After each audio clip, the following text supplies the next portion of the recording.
Hey guys, welcome back to Real Housewives Recaps. I'm so glad you're here. You guys, I started a new book today. Which one did I start? You pick. No, teasing. Let me explain. First of all, I'm Jen. Thanks for being here. You know, I love deep diving these books, and we got a new one. Now, if you're in the US, you probably are reading the one on the left. And if you're in the UK or other parts of the world, you're probably reading the one on the right. Why did they do it like this? I have less than no idea. I tried to Google it. I tried to get the inside story. I couldn't find it. This is Robert Hardman. He wrote the book. It says he has followed the royal family. He's written about them for more than 20 years. He wrote for Daily Mail. Just a lot of stuff. Okay. Well, I went on a deep dive to find out what's up with this book. Never could get the real answer as to why there were two versions of the book, but I do know that's a thing that happens. And I found this tweet here where he basically explains, yep, exact same book, exact same everything, different name and cover. So if you hear me call this book The Making of a King or refer to it or I show this picture on the left, it's because that's the book I technically have. But I know the book on the right is the one that keeps being flashed by Daily Mail. It's confusing. I'm not trying to make it more confusing. Either way, same book. I'm reading it. And I got to tell you, I'm loving it. So I'm going to dive into this. I'm going to do a recap on it. There's some parts that I'm really going to dive into. There's some parts that we're going to skim over. This book has like almost 500 pages in it. But I got to tell you, as I flash random pictures of King Charles in the background, we're going to talk about it. I got to tell you, I am on chapter 3 and I'm loving the book. I am. It's so well written. It's so entertaining. Again, it's kind of flying by for me. I honestly had planned to kind of skim it and then really hit hard on the, Harry and Meghan of it all. I'm finding myself completely sucked into this book. I really am enjoying it. And again, I plan to just kind of skim some of the parts and then really dive into the Harry and Meghan stuff. But I find the way this author writes very easy to read and enjoyable. And I've been very honest about my feelings, about King Charles. He's fine. I respect his position and, all that. But I really don't know much about him. I'm huge into, of course, Prince William and Catherine, Princess of Wales, that sort of thing, So while I respect his position, without being at all horrible or disrespectful or going there, you know where I'm going with this, I look forward to the day where William is king. So I've made no secret of that. But I will say, this book is making me like Charles a little bit more. I'm enjoying this book very much. I'm surprised at how much I enjoyed this book because, again, I don't dislike King Charles. I just wouldn't say that I'm the biggest fan. I just, whatever. But he did wave to me at coronation, so I assume we're best friends. So there's that. But anyway, all that said, I can't say enough. I really like this book. So we're going to go through it. I'm going to go chapter by chapter. Some I'm really going to dive into and some we'll kind of just talk about in general. You know how it goes. If it gets boring, we'll move on. If it's interesting, we'll stick with it. So, So again, I'm calling it The Making of a King. I understand that there's another name, so don't be confused by it. Again, according to the author's own words, it's the same book. So yay for that. Now let's jump in. All right.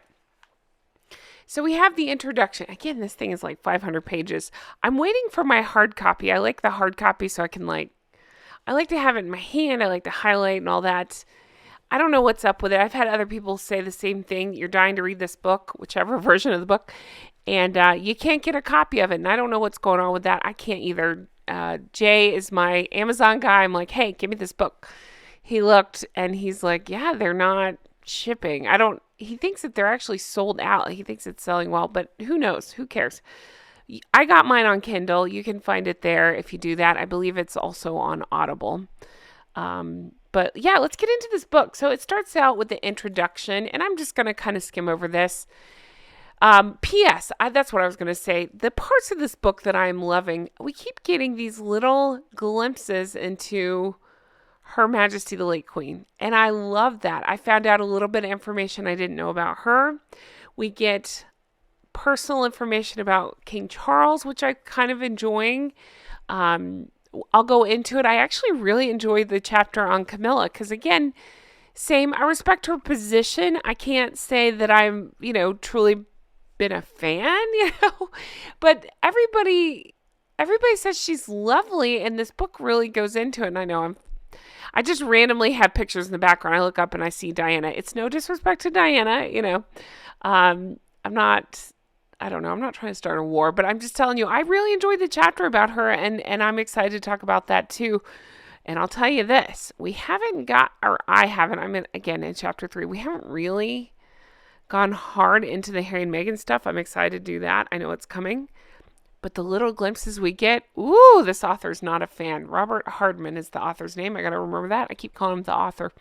Robert Hardman is not a fan. And that's what initially drew my attention to this book. They were flashing glimpses of this book or previews or whatever you want to call it in Daily Mail. And I was like, oh, hey, he's calling out. Remember, he's the one that we already knew about Lily and that whole name thing, but he's the one that reignited this on Daily Mail. And I thank him for that. I'm glad people are finally seeing what awful people Harry and Meghan are. All right, let's get into this. So we start out with the introduction, and the highlight here, let's see, it's all about, he explains that this isn't a full biography on, I understand he's King Charles. People get frustrated with me because I call him Charles. You know who I'm talking about.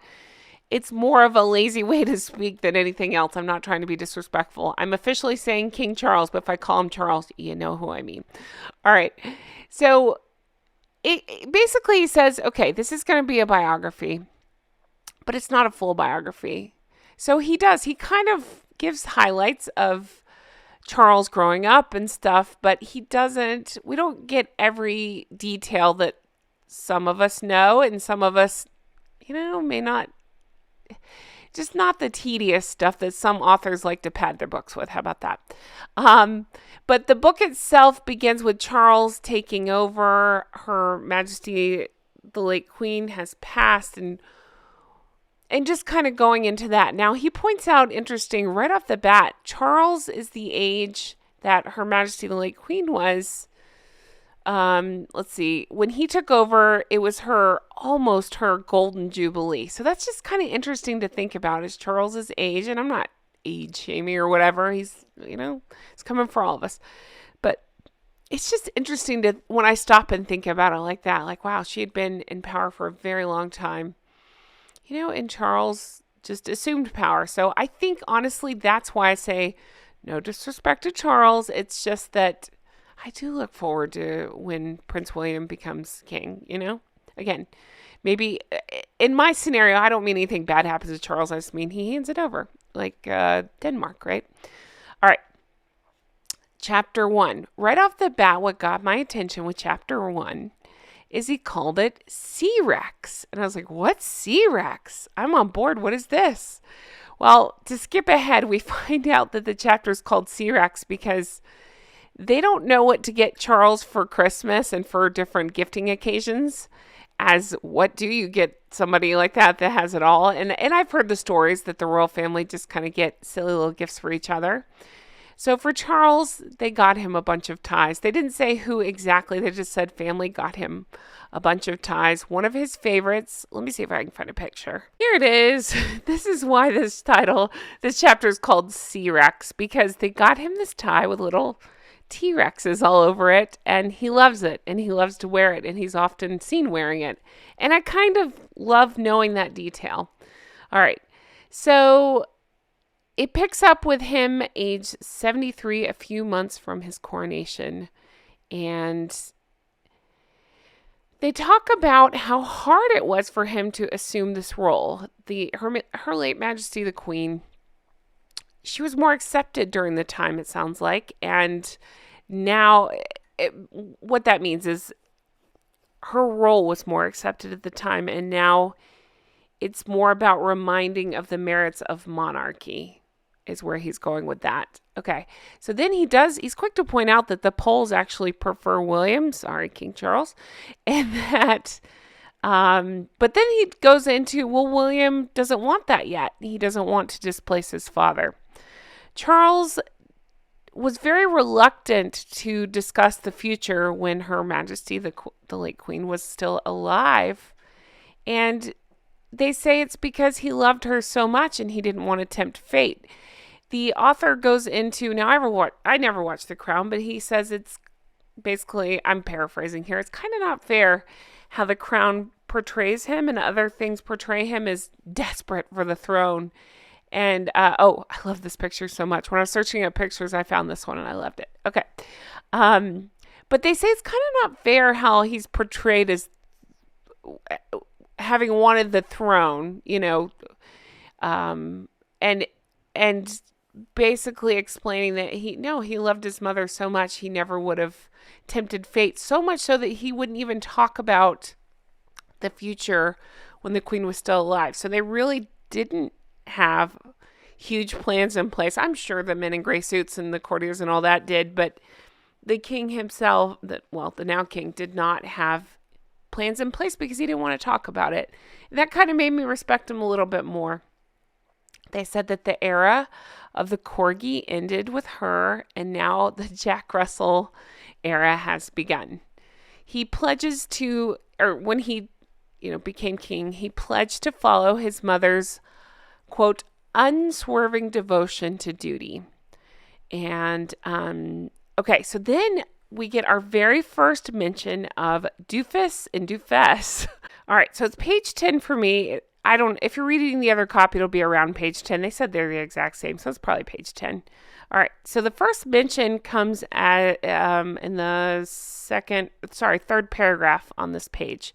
The departure of, I won't say their titles, from royal life in 2020 and their subsequent sensational attacks on the institution on camera and in print have hurt. And then it goes on to say a quote that says, of course the king is extremely sad about Harry and Meghan, but there's a sense of exasperation that he's done what he can do and now he is king. There are many more things to think about, says one friend. He's tried listening. Now he just says, I don't know what the problem is. I'm just getting on with my life. So again, I really like this author. This is gentle, believe me. It gets more interesting, more into this stuff. And I'm only on chapter 3, but that is the first mention of those two, and we'll get into more in just a few minutes. All right, so from there we go into a little bit of history of Charles. I'm going to breeze past this, including his growing up, his university. And again, the author did a good job of giving details without going through every single solitary. You know how that goes sometimes when you read these biographies. It's just like, oh my goodness, can we please get through this part? Anyway, but it's about his growing up, University, Royal Navy, his marriage to Diana, marriage to Camilla, what he's dealt with Andrew, how the royal family got through COVID. It sounds like I'm breezing past big parts. I'm really not. These are just tidbits he dropped in there before getting to more juicy stuff. So, the first time Charles stood in for the Her Majesty the late Queen and her declining health.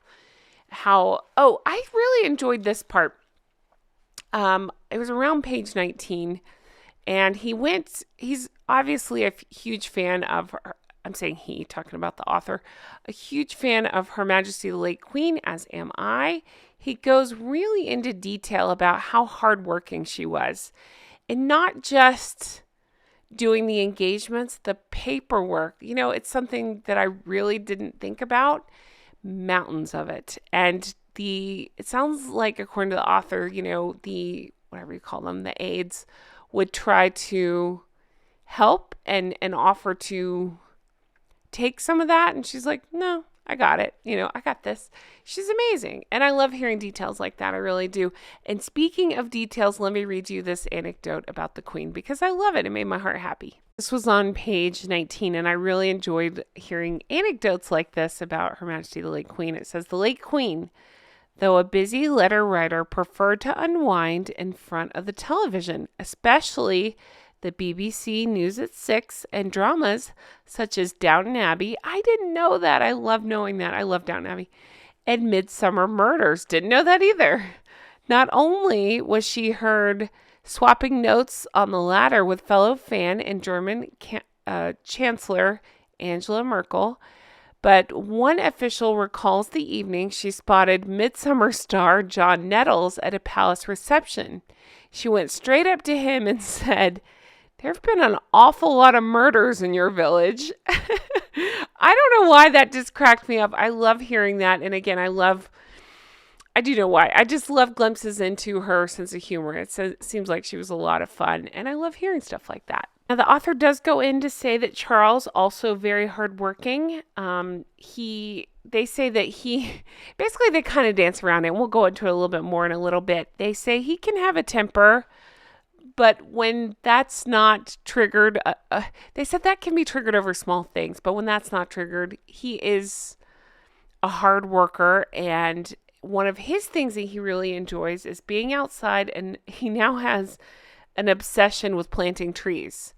I think I knew that. I thought it was more garden work. I didn't realize it was specific to planting trees, but they say it's almost an obsession at this point to go out and to plant some trees. That's one of his favorite things to do and ways to unwind. Right? And then we'll go into chapter 2, Queen Camilla. And don't worry, Harry and Meghan make an appearance in this one. We'll read that as well. But let me give you some highlights of chapter 2, Queen Camilla.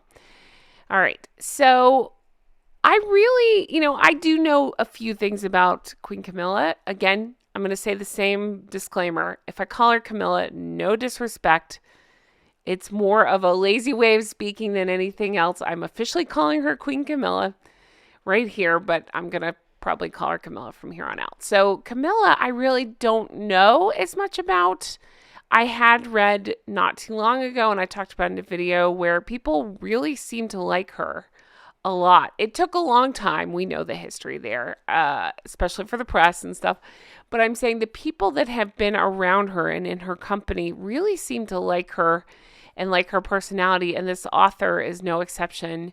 Sounds like he interviewed a bunch of the household staff, past and present and stuff. And they said that the household is sunnier when the queen is around. And again, this is where they go into Charles and how he can be quite moody. And he can get cross over minor things. They point to that, was it the pen of it all? But again, I don't begrudge Charles that. I've talked about this because that was right after his mom passed. And who among us hasn't, just gotten upset over something trivial? It's just that we don't have cameras in our faces. And I'm not standing up for Charles. I'm sure he can be difficult and grumpy, if you will. But, and that, I don't fault him on the pen thing. But Queen Camilla, they say, is just very kind. And again, they call her, she makes things sunny when she's around them. They call her the strong voice of common sense. They go into many examples of this. Things like she doesn't feel the need. They gave an example with a Roald Dahl book and how people were all up in arms because in one scene he calls a character fat. And I know that word can be triggering to some, but her point was, yes, I understand why it might bother people now, but we have to understand how this is written, when this is written. It's not that big a deal. We don't need to reprint it because of that. And so many people applauded her for that. And that's a theme that keeps coming up, is with her, it seems to be about common sense. Then everybody's consensus seems to be that she changed Charles for the better. She made him a better man. I love this fact. I didn't know this. She apparently loves, so where they go into, Her Majesty the Queen loved her television shows in the evenings. And then King Charles likes to plant trees. Camilla, we go into her love of reading. We'll get into that. But she also loves music, and she loves ballet as well, but she really loves music, and they cite the Rolling Stones and ABBA as some of her favorites.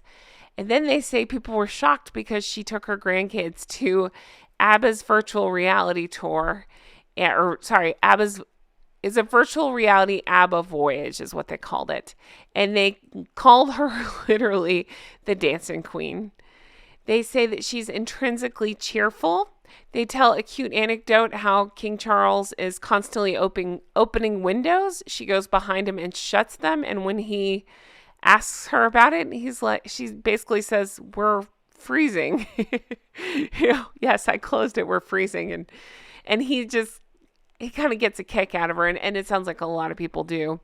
They say that she has a great twinkle, and that now I thought this was an interesting point.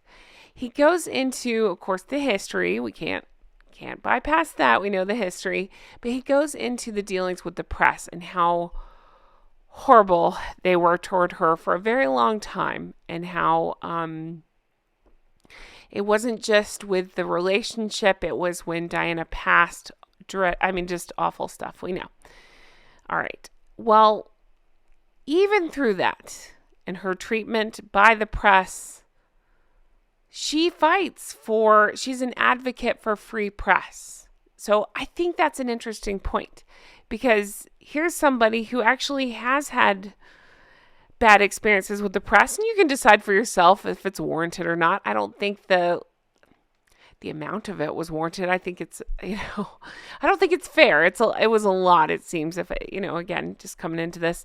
But they praise her because they say, even through all that, she still fights for free press. Now, think about that in comparison to Hank and Skank and how they deal with things. They're the complete opposite. I do not believe Harold and Fraud have been unfairly treated with the press. We've seen where they've cried that, but then they can't really come up with examples. Well, but yet they want to silence any critics, right? Well, Camilla seems to be the opposite. She has dealt with the press. Again, you decide if it's warranted or not, but it's pretty awful, it sounds. But she fights for freedom of press and that they should be allowed to print what they want to print, sort of thing. So I respect her for that, because if anybody might have a reason to not fight for that, it'd be her. The other thing, and it's unrelated to this, but it kind of is, that I think about, I did a separate video on it that's something else Meghan did. And I'm calling out Meghan specifically, but Harry was involved with the paparazzi. They claimed that she was being harassed. And yet, in my video, I encourage you to go watch it, you'll see that it was Catherine that was being harassed, not Meghan. And that Meghan allegedly would often tip off the paparazzi. That's not being harassed if you're telling them where you are, right? Just my opinion on that. But I think it's interesting because it's kind of the same thing here. They cry about Harry and Meghan, about the dealings with the press, and they want to silence everybody except for themselves, who feel like they're free to make up whatever they want to make up. If anybody else talks to the press, it's like, I just think it's interesting and again, very similar in both cases, right? All right, we're going to talk about page 40. They go into Harry and Meghan again. Here we go. So they're talking about Queen Camilla's toughness, her inner toughness. They had seldom seen since her dark days in the 1990s. Here we go. Since the Sussexes' departure from the United Kingdom, Queen Camilla had found herself cast as the, quote, dangerous villain of the piece by Prince Harry. With her on the way to being queen consort, there was gonna be people or bodies left in the street, he told USA's 60 Minutes. For her part, Queen Camilla was content to let it pass. There was to be no selective briefing on the matter, no friends given the nod to voice sadness or disappointment or set the record straight. Do you see what he's doing there? He's taking digs at Meghan because those are plays out of her playbook. Instead, Queen Camilla just carried on. After nearly 2 decades as a member of the royal family, she works on the basis that the public have a pretty good idea of what they're getting. Her response to noises off from California would be business as usual, with a smile and without a word. So well said and so well done. I really am enjoying this book, and we are going to get more into the Harry and Meghan because I have the feeling it's going to get, say it with me, messy, right? And I'm here for it. Anyway, so that wraps up the chapter on Queen Camilla, chapter 2. So the next part, we'll get into chapter 3 and beyond. I'm excited about this book. I really am. I hope you're enjoying this this beginning of the recap, and I will keep going with this, and I can't wait to read your thoughts. Let me know if you're reading along, if you've already read it, if you're interested in reading it, or if you're just following along for my recaps. And thank you guys, as always, so much for being here, for watching, for supporting, and just being lovely. I appreciate you all so much. I truly do. And I hope you all have the best day. I can't wait to bring you more stuff like this. Take care. Bye-bye.